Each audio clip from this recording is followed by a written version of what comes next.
Yo, what is up guys? Today we are going to be pinning the iPad up against the Nintendo Switch to see which can run Minecraft better. Will it be the iPad A16 with the 11-inch liquid retina display with 128, 256, or 512 gigabytes of storage with the A16 5-core CPU, 4-core GPU, and 16-core neural engine chip, stereo speakers, and an 8 to 10 hour battery life? Or will it be the original Nintendo Switch with the 6.2-inch touchscreen LCD, 32 gigabytes of storage, NVIDIA custom Tegra processor, stereo speakers with a 3.5mm headphone jack, micro SD card slot for expansion, 4.5 to 9 hours battery life. Alrighty, starting off with the first category, game opening speeds. Let's go to the iPad to see how fast that goes.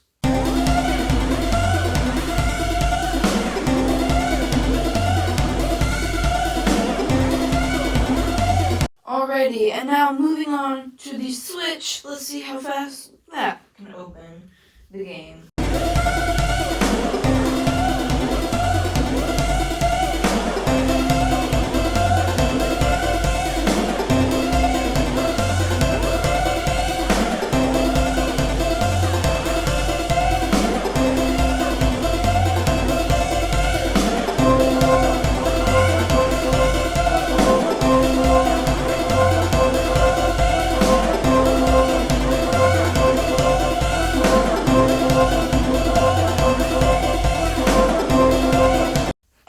The iPad wins. The iPad only took 7.61 seconds, and the Switch took 32.22 seconds.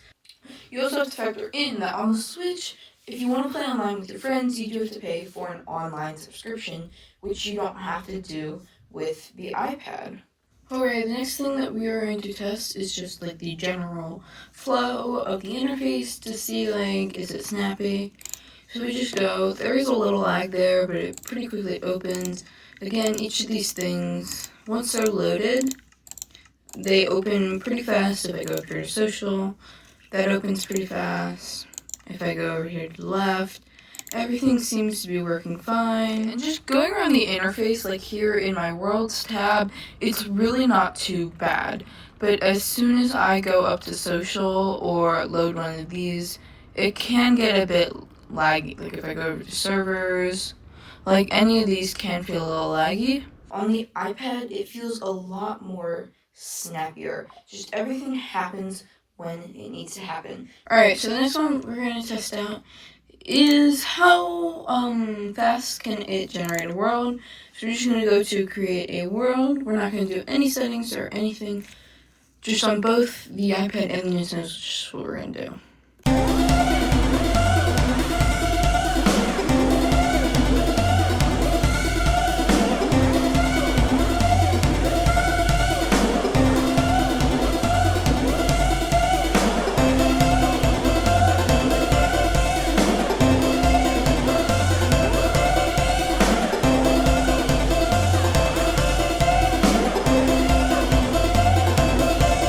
The iPad took 39.54 seconds to load, and the Switch took 30.9 seconds to load. So it's about a 9-second difference there, which is actually pretty massive when you want to be creating a lot of worlds and doing a lot of stuff around those. So yeah, that's actually pretty surprising. Okay, so the iPad has vibrant visuals though, so that really does look beautiful. The iPad, you can toggle that off, you can toggle it on. The Switch, you just have either, I believe it's simple or fancy graphics, which do not look nearly as good as vibrant visuals. If we go ahead and spawn a bunch of mobs on the iPad.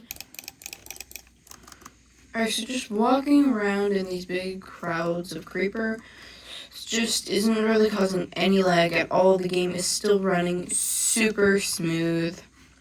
What would happen if we were to set our game mode to survival?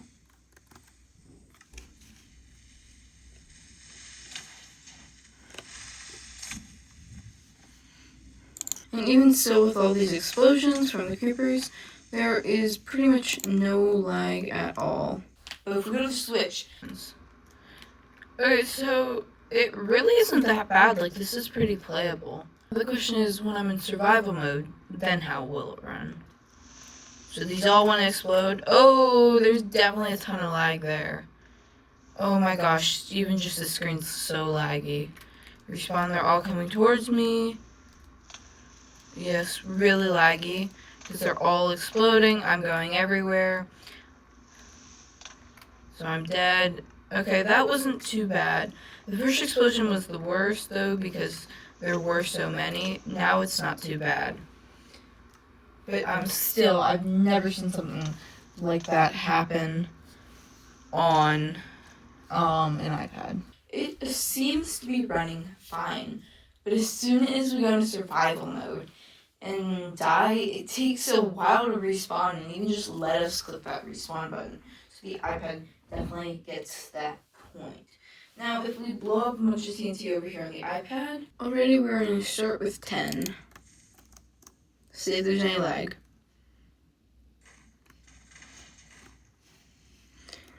Just as I expected, pretty much no lag at all. Alrighty, this is 100 things of TNT.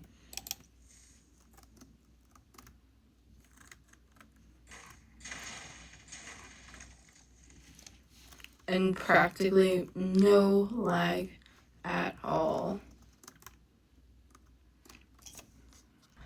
And this is 1,000 pieces of TNT. Let's see how the iPad does.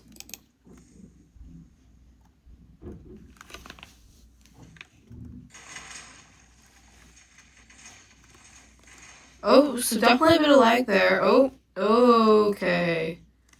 That took a while to disappear. So I don't think we're going to go any further than that, since that was actually laggy. But the actual interface, like, I was still able to move around and go around pretty fine.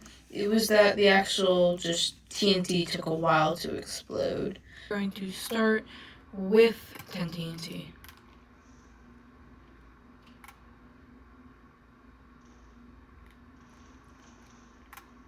I'm just going along here. It's really not too bad.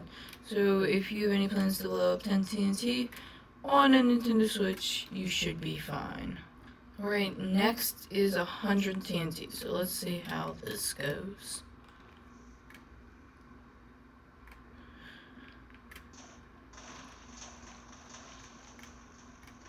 Okay, so definitely a bit of lag here. Like, the terrain is kind of refusing to delete itself.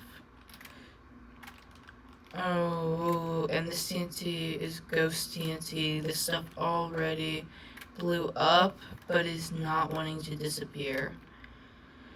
So we're gonna stop it here. We're not gonna go to 1,000 like we did on the iPad, because, well, yeah, that's why. When we did 10, great. When we did 100, great. When we did 1,000, I think that was pretty fine. But then the Switch couldn't make it past 100 because, well, the Switch kind of died at 100. It didn't delete all the TNT blocks, so there were what we call ghost blocks. So, yeah, the iPad gets that point. Alright, so that leaves the iPad 5 and the Nintendo Switch 1. You do also have to include, though, that if you want to play with any peripherals, the Switch comes with all that. If you want to play with a keyboard and mouse on the iPad, though, you do have to buy that separately. So my conclusion is, if you're looking for a good device just to play Minecraft casually, you know, jump on the couch, play with friends, just have a good time, the Switch is actually really good. It's just not good at a lot of entity renderings. If you just want to do some fun building and you just want to have fun with your friends, go ahead and do that. Now, I wouldn't recommend playing hardcore on there, anywhere that you could actually die from some random lag issues. I would recommend doing that on the iPad. The iPad is great for more complex stuff. If you want to get into that complex stuff, if you want to be one of those great Minecraft players who's really going into hardcore and making every second count, then the iPad is a better option for you. Personally, I would like to play on the iPad, but the Switch is not a bad alternative. Thanks for watching. See you next time. Peace.